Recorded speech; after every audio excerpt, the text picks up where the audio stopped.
So I got a little story to tell. So, man, I worked at FedEx Freight for the last 13 years. My people that's from Toledo, man, y'all know that's where I grew up at, that's where I'm from. So started there at FedEx and promoting, moved to Atlanta, moved to Phoenix, Arizona, moved back to Atlanta.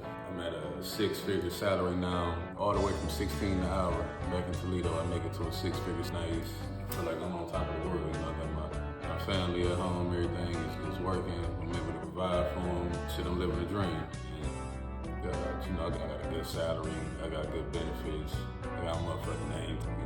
I'm interviewing, I'm hiring, I'm firing. I love the corporate world for a minute. It was actually nice. And then I don't know what it was, maybe about 7 months in the having job, I started going in there just feeling dead, man, just drained out. Shit ain't funny. My relationship was dying, passion was dying, for everything else I wanted to do. And I just knew deep down there was something bigger for me out there. I left the job, left my six-figure job, salary like I was jumping off a cliff. Just said, fuck it, man, and took the leap. And I got a decent severance package from them. Got some money off of them, and in my mind, I'm like, man, this is the takeoff. This is the start off of everything I've been wanting to do. Make the right investments, spend my money smart, and create some financial freedom for myself. So boom, I get out here, and life hit me hard, pause. But I was behind on bills, my kids needed shit, I needed shit, I owe people money, I'm a hundred, so I gotta pay that back to them when I get it. My kids need stuff like the bills, man, like, lights, Wi-Fi, and I can go without that stuff, but they not, I wouldn't have them go without it, so boom. So after spending a lot of money, I go ahead and invest some money in the land, I invest in the crypto, I invest in the stocks, I invest into my trucking company that I started, I invested in the wholesaling real estate, different platforms to help me find this stuff, and because everything was going slow. That shit was all money out, and no money coming in. I'm just spending, so I'm looking at them at home, and I'm like, damn, there's a little money going away quick. But I didn't panic because I truly believe in my mind and my subconscious is rooted that everything always works out for me, even when it don't. That shit always works out for me. So then one day come and change my life forever.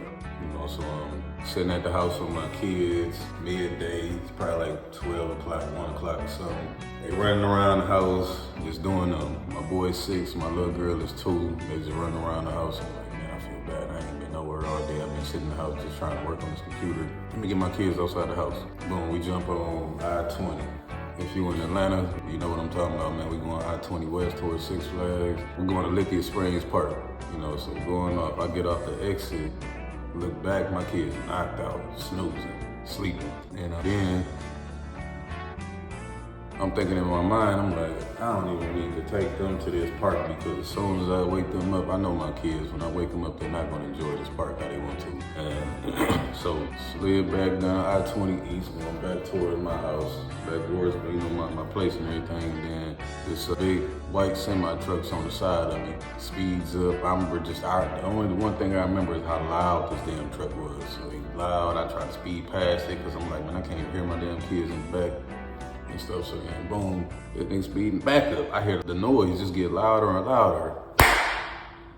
Smack the shit out the car. I'm talking about smack this off the road, man. So road 1, road 2, road 3 times, off into this ditch on the side of the highway. So as I'm rolling, I never took my hands off that steering wheel the whole time. I was so, so I needed to survive to make sure I could be able to help them, man, like after this. So I held onto the steering wheel as we rolled. Ended up getting out of the car and turned around, man, like as soon as, so that was the most scariest part of the whole entire accident was turning around and not knowing how my kids was gonna look back here in this back seat. So they could be glass all over them, their little bones could be broken, they could be dead, so I don't know. So best thing is that I heard both of them crying. When I came back to, I hear both of them crying. I turn around, sunroof done caved in so much, man, that done hit my son on the forehead and got his shit knotted up, bad. And my daughter got cut over her eyelid. I feel all over their little bodies.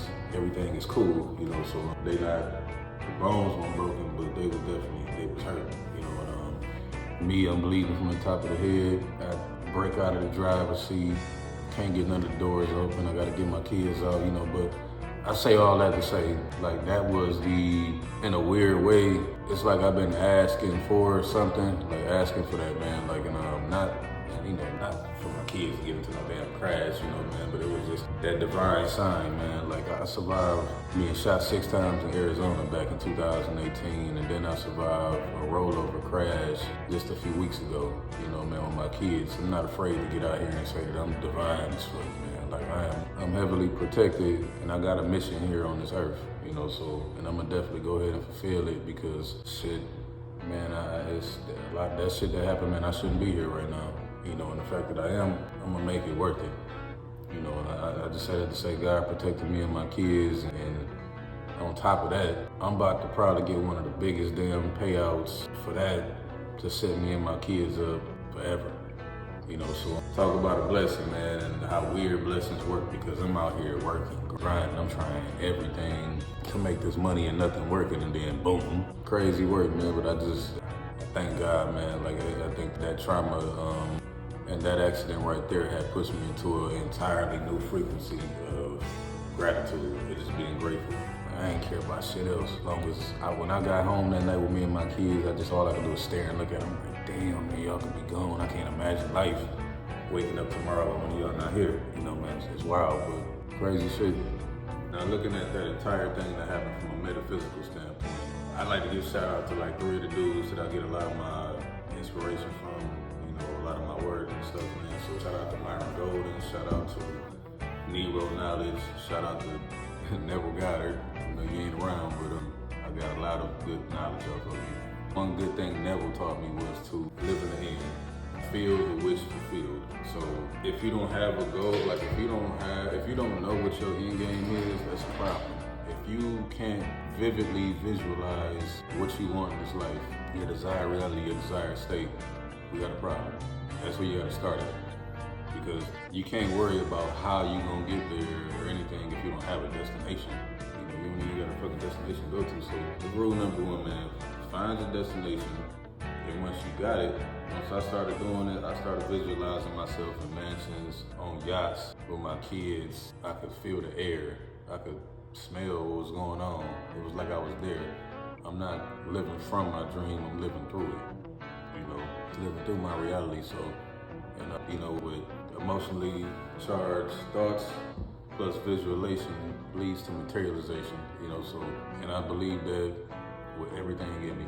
And I guarantee you, if you tried and you actually go through with it, it'll happen for you too.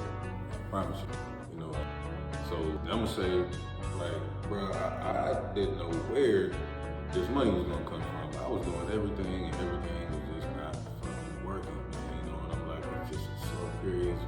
I try to avoid putting myself in boxes like that, saying it's slow, it's slow. For somebody out there getting money, that means it's doable. You know, so stop all that bullshit talking about something slow or something like that. That ain't. Now, to be honest, bro, I didn't know how I was gonna really reach financial freedom. I knew I would reach it, but I didn't know how I was really gonna do it, man. Like, but I stayed in that feeling. Even when things was all going wrong, I stayed in the feeling of the wish fulfilled. I stayed in the feeling. I purged every distracting belief, any belief that didn't align with my desired reality. It's not as easy, you know, it's easier said than done, but you know, that doubt starts to creep into your mind about anything, yeah, acknowledge that that's your doubt, man. That's just an old entity, man, an old version of yourself that's trying to creep back up and take over again, man. Ain't gonna let it. Shit don't do nothing for you. Put you in a box where the same perpetuating shit just keep happening to you over and over again because that's what you truly think in your mind. So purge the beliefs that don't serve you. It's crazy how the world will realign itself. But I'm gonna tell you, in wealth building, cycles are required. Some gonna be good cycles, some gonna be bad, some gonna be made to build you, and some gonna be made to break you. But we gotta go through the cycles, man, to get to the finish line. And I got one more for y'all to look up too. So in 1985, the CIA had released some files called the Gateway Process. If you're familiar with it, good. If not, look that up on YouTube. Look up the Gateway Process from the CIA. And so these guys, for years, had already unlocked the portals to frequency and music to merge your left hemisphere and right hemisphere of your brains together so you can get to the highest level of consciousness. And I'm not sure exactly what they were doing it for, but I know like the fact that they were doing that and this is hidden information that they wanted to hide from us knows it's powerful, man, and it's real. What you expect is what you're gonna get with strong emotional charged thoughts and when you're in the right frequency. So I highly encourage all y'all to go and look up that gateway process, 1985 CIA files. So whatever your desired reality is, if you don't know it, figure it out, visualize it, write it down, do something that's gonna keep it in your head. One of the best techniques of visualization that works for me is picturing your greatest desired moment, and then picture somebody you love right there in that moment, congratulate them for it. It works well with me. I always have this vision of me buying this house for my mother, this big old house, man, and then she's just looking at me. She's like, man, exactly, I knew you was gonna do it. You know, congratulations, I'm proud of you. The feeling that shit make me feel inside just saying it right now. Like it gives me that feeling, that emotionally charged feeling that goes with that visualization that's going to materialize. And I'm not saying it's gonna happen tomorrow. Like I say, well, all this stuff is delayed. It's delayed gratification. You have to learn that stuff. The thing is feeling. You have to stay in that feeling. You know, stop letting that whole frequency mess you up. I appreciate y'all for listening. If you're still here, the link to the YouTube videos in the comment section. You know, please like and subscribe. And I can make some more stuff like this all day for you. Appreciate y'all. Thank you.